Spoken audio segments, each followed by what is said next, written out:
Speaking of tense relationships, let's now look at the NATO. Cracks seem to be appearing in NATO's united front. There seems to be two distinct factions emerging. On one side are the Eastern European nations. They're determined to see Ukraine join the alliance. The nations are informally known as the Bucharest Nine. Leaders of the Bucharest Nine met in Slovakia's capital, Bratislava, on Tuesday.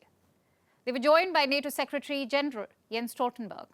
The Eastern European nations had one demand: Ukraine needs to become part of NATO as soon as possible. It is also clear that Ukraine should really become member of NATO. The question is when, and the answer is shortly or immediately after the war. Because only the full membership, not a half membership, but only the full membership of NATO can guarantee the peace in Ukraine and guarantee the peace in Europe. Ukraine cannot be left in the gray zone anymore. We cannot risk a war in Europe again. Of course, we expect Sweden to become NATO member before we all meet in Vilnius. I have a strong feeling that it is still possible to achieve. I also have a special plea to allies to complete the process of ratification. There is no reason to stall the process right now. Let us unite our efforts so that 32 countries can sit at the NATO table in Vilnius. The promises we make should also be kept. We have to give perspective for Ukraine's membership application to the NATO. And in order to be able to move forward in that sense, we have to see the soonest end to the war conflict in Ukraine. It seems the Bucharest Nine are upping the stakes. The former head of NATO and current advisor to Zelensky, Anders Rasmussen, has issued an ultimatum. He said Ukraine needs security guarantees and a membership path at the next NATO summit. The summit will begin on July 11th in Vilnius, the capital of Lithuania. Rasmussen said if these steps aren't taken, there will be an escalation. He said Poland and the Baltic nations might take matters into their own hands. How? By sending their own troops into Ukraine. Yes, NATO members are apparently threatening to send their soldiers into the war zone.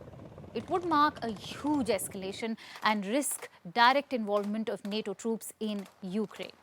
Remember, NATO follows the principle of collective defense. An attack on one member is an attack on all. So what happens if Russia kills NATO member country soldiers while attacking Ukraine? Rasmussen's threat is being seen as a pressure tactic, a way to arm twist the other faction in NATO, the cautious faction. This includes Germany and the US. They are reportedly still wary about letting Ukraine join the alliance too soon. It could serve to anger Russia further. Current NATO Secretary General Stoltenberg seems to be attempting a fine balancing act. He made these two statements in Bratislava. All allies agree that NATO's door remains open, that Ukraine will become a member of NATO, and that this is a decision that only allies and Ukraine can make. Russia does not have a right to veto NATO enlargement. At the B9 meeting today, we prepared a NATO summit, which will take place in Vilnius in July. At that summit, I expect allies to agree a multi-year package of assistance so that Ukraine transitions from Soviet-era doctrines, training and equipment to NATO standards, and to help it move closer to the alliance. On one hand, he said Russia does not have the right to veto a NATO enlargement. On the other, he spoke of a multi-year assistance package, something to help Ukraine move closer to the alliance. He did not commit to Ukraine immediately joining NATO. Then yesterday, he said NATO must give security assurances to Ukraine when the war ends. Assurances, not membership.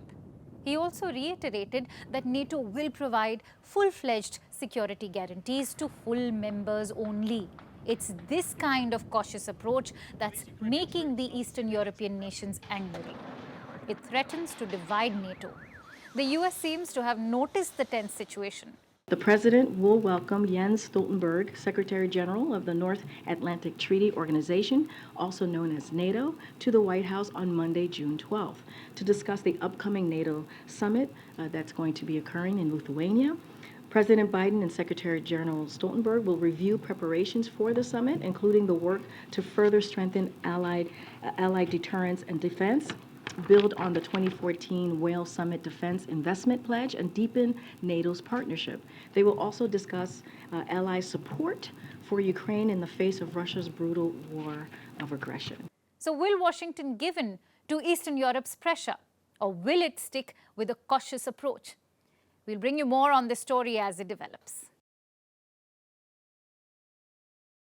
And now let's talk about Pakistan's iron brother, China.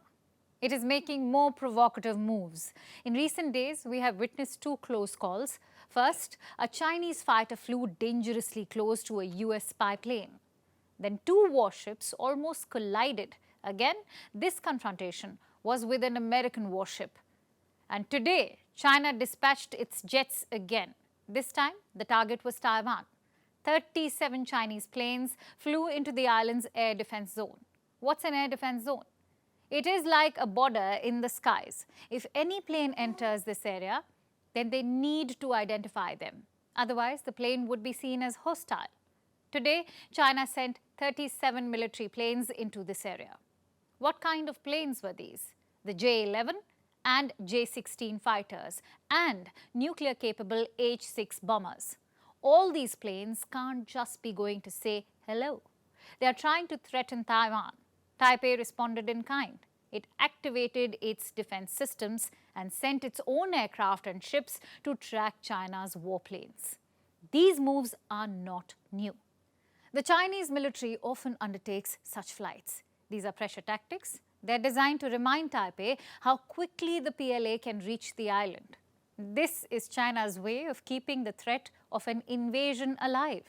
Xi Jinping has not ruled it out. He has vowed to take Taiwan by force if necessary. What's different this time is the intensity. The PLA is stepping up its activities in the region. The reason is the United States. The US military is stepping up drills. It is also helping Taiwan enhance its capabilities. Today, a new arrangement was announced. US, Taiwan, and Japan will now share data from their drones.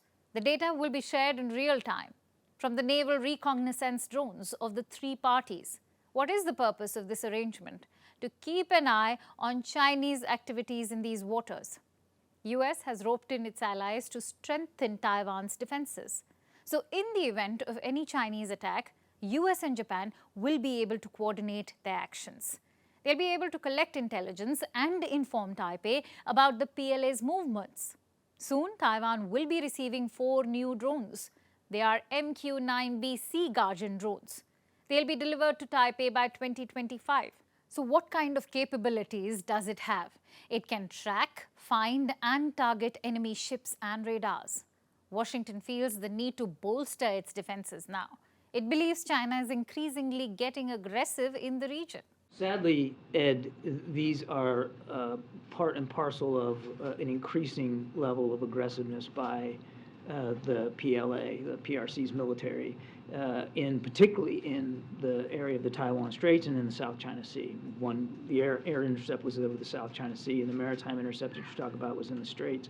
And sadly, this is just part, again, of a growing aggressiveness by the PRC that we're dealing with, and we're prepared to address it. China issued a response today as well. It accused the US and Japan of creating military tensions and threatening stability in the Taiwan Strait. But it is unlikely the US and its allies will back down. If China intensifies its operations near Taiwan, expect America and its friends to respond in kind. America's influence is being tested on another front, currency. The de-dollarization campaign. It's a real thing now. Even American banks can't ignore it. JP Morgan, it is one of America's leading banks. The bank has recognized that the domination of the dollar is under threat. The bank has put out an assessment. Listen to this. Some signs of de-dollarization are emerging. This trend is likely to persist. That's what JP Morgan said. The bank believes there is no near-term threat to the greenback's domination. But there is a clear trend developing. Listen to this now. Again, this is from the same JP Morgan assessment. It says, de-dollarization is evident in FX reserves where USD share has declined to a record. FX is foreign exchange reserves, the money that central banks around the world keep in their reserves. We have covered the reasons for that in the past as well. The international sanctions and the restrictions on trade. Countries are trying to find new ways. They want to work outside the current system, which is dominated by the dollar. Usually, that means trading in their native currencies. China has been pushing the yuan for bilateral trade. India, too, has an arrangement with Russia, the rupee-ruble mechanism.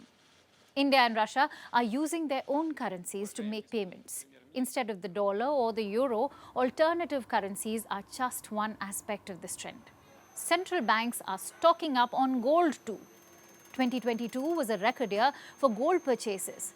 Last year, central banks bought over 1,000 metric tons of gold, the highest since record-keeping began in 1950. So which central banks are behind the surge in gold purchases? Again, some familiar names top the charts: Russia, China, and India. Central banks in these countries are beefing up their gold stocks. But how big are these reserves? What do the numbers say? I have some data. Earlier, gold had an 11% share in central bank reserves. Now this number has shot up to 15%. So there's an increase, but the dollar still remains dominant. 58% of the reserves with central banks around the world are of the greenback. This is a 20-year low, and despite that, more than half of the reserves are in the dollar. What should we make of this? In the short term, the dollar is still king. But foundations are being laid for a shift. The BRICS is leading the charge on this front.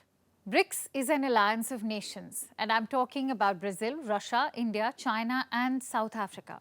These are leading emerging economies, and they're thinking about making some bold moves.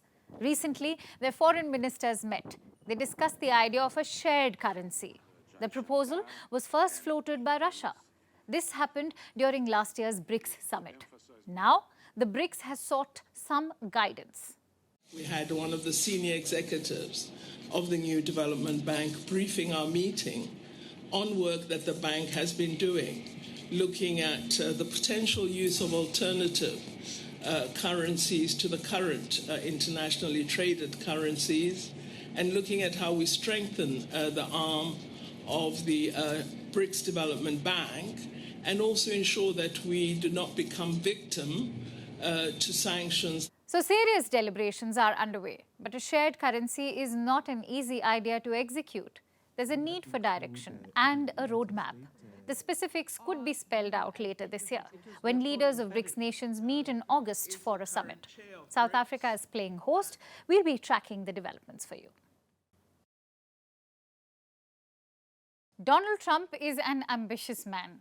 He was defeated by Joe Biden in 2020, but he wants to return to power. Donald Trump wants to be president of the United States again. But his road to glory is riddled with obstacles. Not direct obstacles that could prevent him from running for president, but legal troubles that could hurt his electoral fortunes. Could legal cases motivate Trump supporters to switch sides? Or will Trump be successful convincing Republican voters that he's a victim of political vendetta? Remember, Donald Trump is the leading candidate within the Republican Party. He has the support of close to 50% Republicans. Ron DeSantis comes second with just about 19% support. It's a one-man match right now. But could the legal cases turn the tables against Trump? Our next report gets you the answers.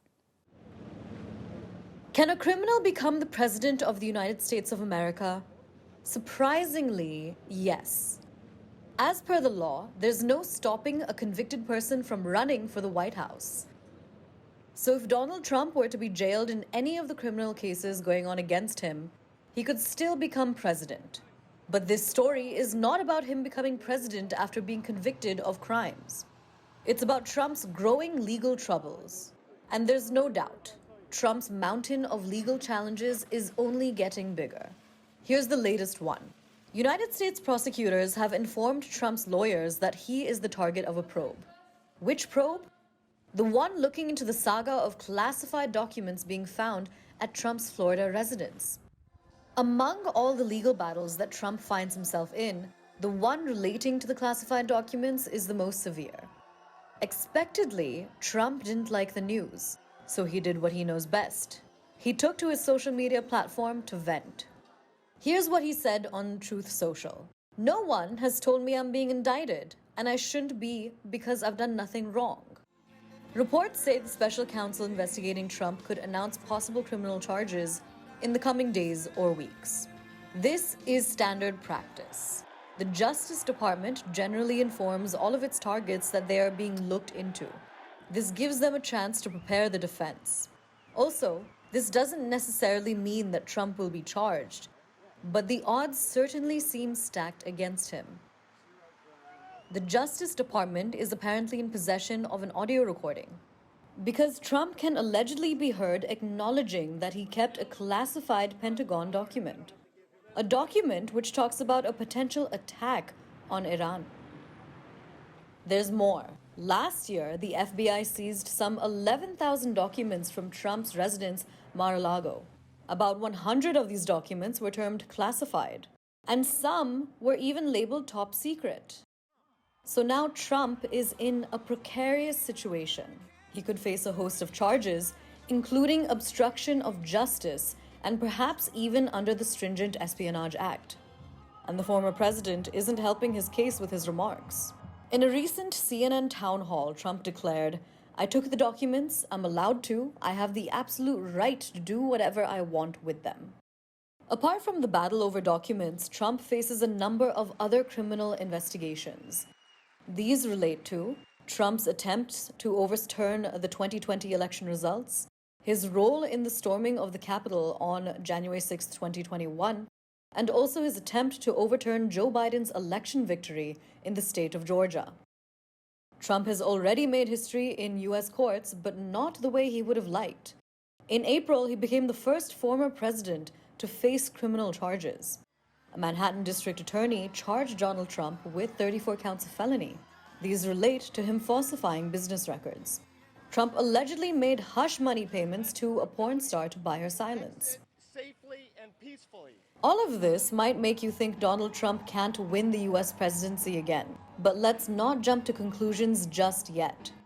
After all, this is a man who has defied odds in the past, most notably with his 2016 election victory. Even now, Trump is the leading contender within the Republican Party by a wide margin. Almost 49% GOP primary voters back Donald Trump. Florida Governor Ron DeSantis is a distant second with just 90% support. Meanwhile, Mike Pence has 5% backing, while Nikki Haley just 4%. In fact, the growing number of contenders are giving a sure shot edge to Trump to win the Republican ticket. So far, his legal troubles seem to have no impact on his political fortunes. In fact, Trump is hoping that these cases galvanize his support base. The road to the White House for Trump is one littered with lawsuits. Will he actually reach his destination? We will have to wait until November next year to find out. North America is burning.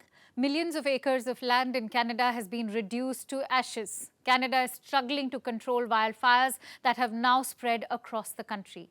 And these wildfires are the worst Canada has ever seen. So the impact has been quite catastrophic, not just for Canada, but also its southern neighbor and close friend, the United States. Cities in the US have been turned into smoke chambers. Perhaps the worst hit is the world's Big Apple, New York City. It is now one of the most polluted cities in the world. The air quality in New York is now more hazardous than in New Delhi. USA's biggest cities suddenly find themselves breathing the proverbial third world air. Here's a report. Americans find themselves in a hazardous situation, quite literally, because the air has been polluted like never before. New York City now has the world's most polluted air. Take a look at this. These are not scenes from some apocalyptic film. This is what New York City looks like. Now imagine living in this city. If you're watching this report from Delhi, you know what breathing this air feels like.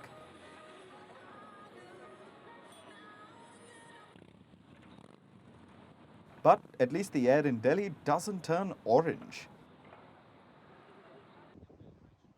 This is what the George Washington Bridge looks like now, or whatever part of it is still visible. For somebody who doesn't have the proper context, you'd probably think New York has been the victim of an unprecedented sandstorm. Or worse, been struck by a biological weapon that has made the air toxic.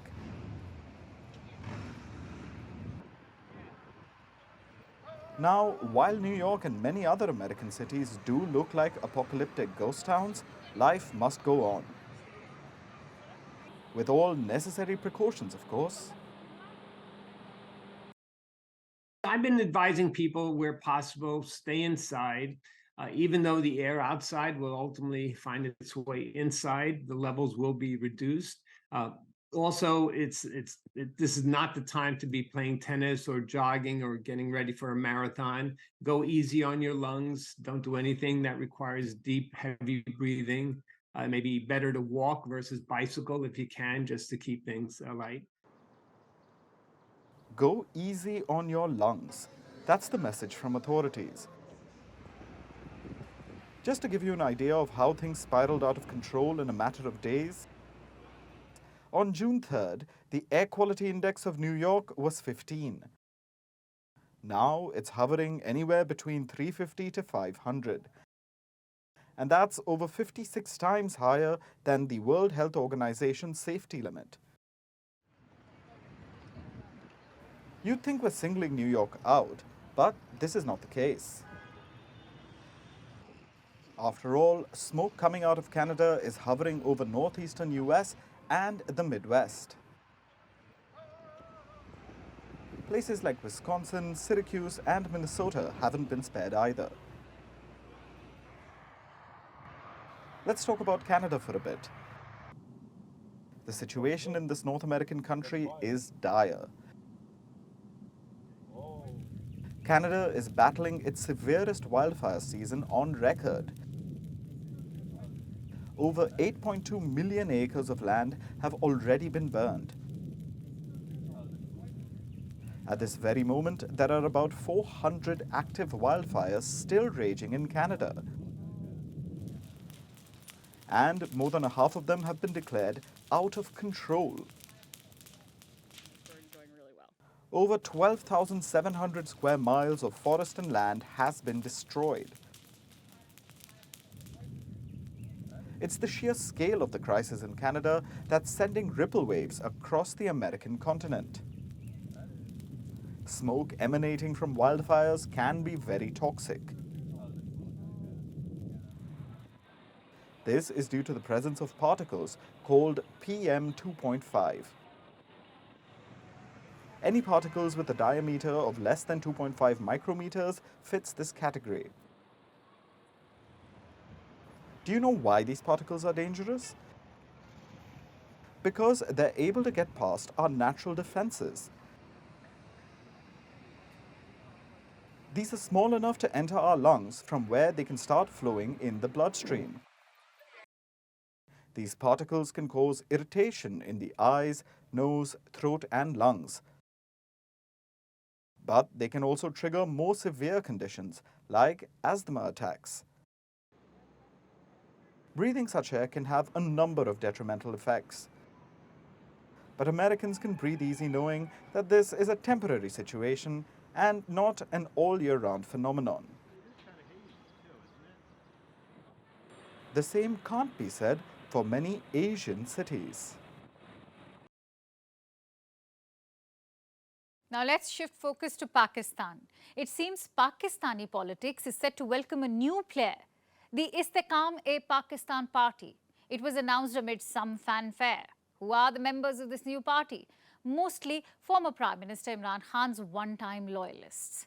Yes, the new party is made up of former Pakistan Tehreek-e-Insaf party leaders. The head will be Jahangir Khan Tareen, or JKT. He's a former lawmaker and a billionaire sugar baron. Reportedly one of Pakistan's richest politicians too.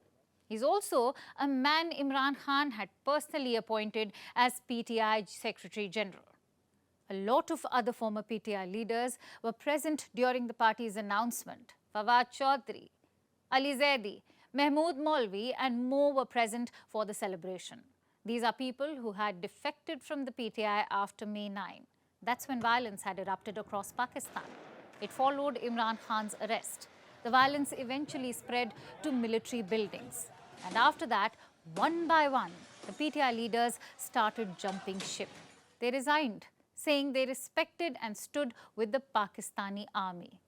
Most also said they were taking a break from politics. It seems that break didn't last long. In the recent weeks, frantic meetings have been conducted. The former PTI members have been meeting their old colleagues. Those colleagues locked up in prisons. We reported on this recently. We also mentioned that Imran Khan was watching this scheme, the scheme being called Minus Imran. Khan had said a new King's Party was being formed. Well, it seems the King's Party has been coronated, crowned with the name Istehkam-e-Pakistan. Imran Khan believes this party is being propped up by the Pakistani army, that the military establishment has been coercing his party members to abandon him. It is completely the establishment. I mean, establishment obviously means the military establishment, because they are really now openly, I mean, it's not even hidden now, they're just out in the open. The threats now and two of my senior members went to called by the ISI for talks, who had nominated for talks. And when they went, they shut them up and said, look, you'll only leave unless you renounce being part of PTI. He put out this translated WhatsApp message a few days ago. It purportedly shows the immense pressure being applied to engineer what he calls forced divorces. Now it seems Khan's estranged partners have gotten together to take him down.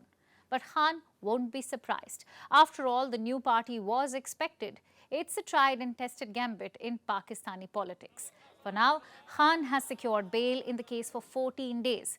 But it seems Imran Khan's problems just keep piling up. Another case has been filed against the former Prime Minister. This time, it's quite grave. It's an abetment to murder case. The Pakistani police say Khan is involved in the murder of a lawyer who filed a sedition case against him. Abdul Razak was killed on Tuesday by unknown gunmen on a motorcycle. Razak's son, Siraj Ahmed, has linked the murderers to Imran Khan. How Khan is linked hasn't been made public as yet. Khan, of course, denies it. He keeps blaming the establishment. उस आदमी का वकील का कत्ल होता है, family सारी कहती है कि खानदानी दुश्मनी थी, उस पर कत्ल हुआ है, वहां पहुंच जाते हैं, यानी वो पता चलता है कि 9:30 बजे उसका कत्ल होता है, 4 घंटे के अंदर लॉ मिनिस्टर प्रेस कॉन्फ्रेंस कर देता है कि इमरान खान इसमें मुलव्वस था। 4 घंटे।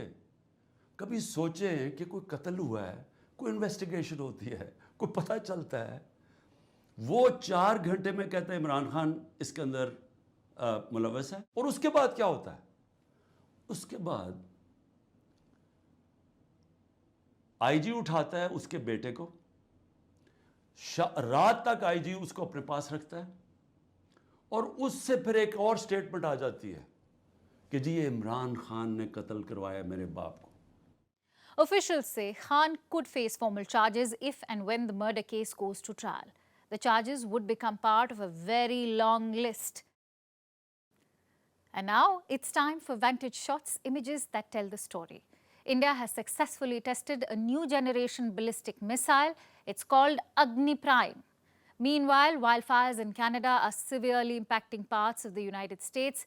New Yorkers woke up to a hazy day that looked like a scene from a post-apocalyptic movie. And the Kilauea volcano erupted in Hawaii. This is one of the world's most active volcanoes. And finally, what makes June 8th significant? On this day in 1948, Air India's first international flight took off. It took off from erstwhile Bombay for London via Cairo and Geneva. Air India International came into being after industrialist J.R.D. Tata suggested that the Indian government should sponsor an international airline. We leave you with that. Thank you for watching. We'll see you tomorrow.